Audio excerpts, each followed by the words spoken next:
by Savera Films.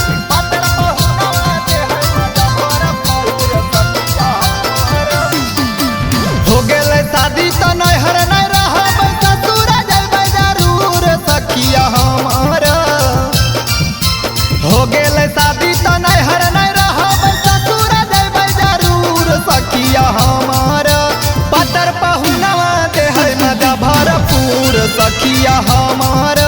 पतर बलमुआ देहै मजा भरपूर। हो गेले शादी तो नैहर नहीं रहब ससुर जइबै जरूर सखिया हमार। हो गेले शादी तो नैहर नहीं रहब ससुर जइबै जरूर सखिया हमार। पतर पहुनवा देहै मजा भरपूर सखिया हमार। पतर बलमुआ देहै मजा भरपूर। मजा भरपूर पतर बलमुआ पतर बलमुआ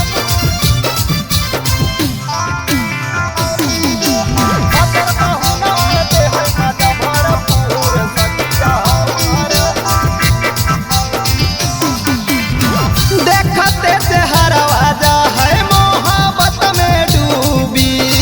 मोटा का सजा दे है पतारा का में खूबी। पतारा का में खूबी देखते से हरवा जा है मोहब्बत में डूबी। मोटा का सजा दे है पतारा के में खूबी। सटल रहो है भिरिया कबो हटो है नहीं दूर सखिया हमारा।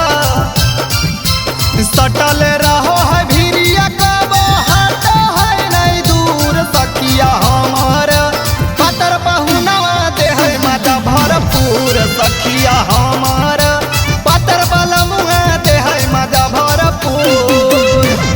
मजा भरपूर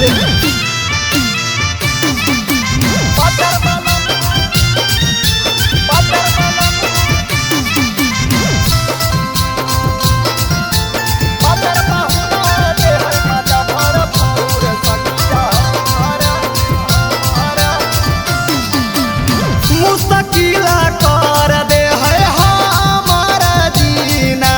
भले हाकै पतर लेकिन छोड़ब है पसीना। छोड़ब है पसीना मुश्किला कर दे है हमारा जीना। भले हाकै पतर लेकिन छोड़ब है पसीना। अजित राजा राज सवानियर ओकर है बड़ी लूर सखिया हमारा। अजित राजा राज सवानियर ओकर है बड़ी लूर सखिया हमारा। पतर पहुनवा देहै मजा भरपूर सखिया हमारा। पतर बलमुआ देहै मजा भरपूर। Savera Films Recording Studio, Sahapur Chowk, Dewan.